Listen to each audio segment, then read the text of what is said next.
From UFOs to ghost and psychic powers, history is riddled with unexplained events. You can turn back now and learn the stuff they don't want you to know.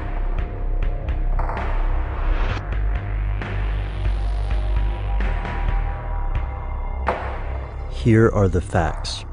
Abraham Lincoln and John F. Kennedy are two of the most popular presidents in U.S. history. They were also both assassinated. Lincoln was shot in Ford's Theater in Washington, D.C. on April 14, 1865, by an actor named John Wilkes Booth. On November 22, 1963, Kennedy was assassinated in Dallas, Texas. While each of these tragic events altered the course of the nation, political assassinations are not an uncommon occurrence throughout the world. These deaths may be the inevitable result of a power shift, a coup d'etat, or scapegoating. But to some conspiracy theorists, the deaths of Lincoln and Kennedy aren't just disturbing, they are related. Here's where it gets crazy. Some conspiracy theorists believe that financial interests arranged for the assassination of these presidents. In Kennedy's case, they argue that he was murdered because of Executive Order 11110 from June 4, 1963, which authorized the U.S. Treasury to issue silver certificates and to coin standard silver dollars. To these conspiracists, the central issue here is that Kennedy was taking the power of creating cash from the Federal Reserve, which charges interest to the government when it issues currency. In Lincoln's case, David W. Balsinger and Charles E. Sellier Jr. argue that he was shot, at least partially, because of disagreements with international banking interest over the financing of the Civil War. Lincoln, allegedly rejecting the high interest rates set by the Bank of England and other financiers, worked with Congress to authorize the printing of greenbacks to pay for the war effort. Ultimately, according to these conspiracies, two U.S. presidents were killed for financial reasons as much as ideological differences. But could this actually be true?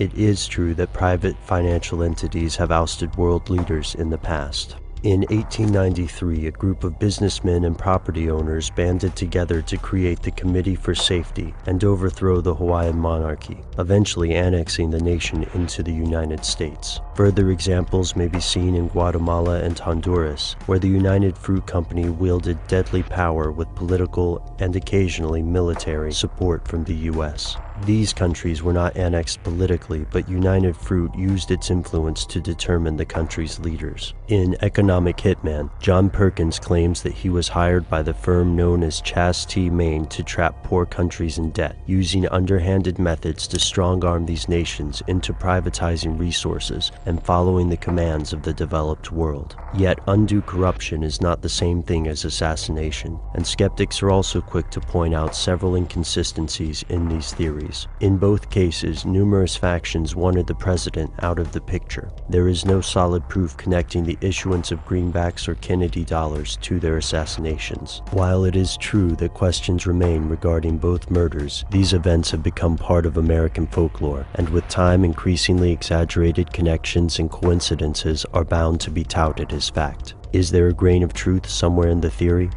Given that 4 of the 44 U.S. presidents have been assassinated, the fatality rate seems surprisingly high.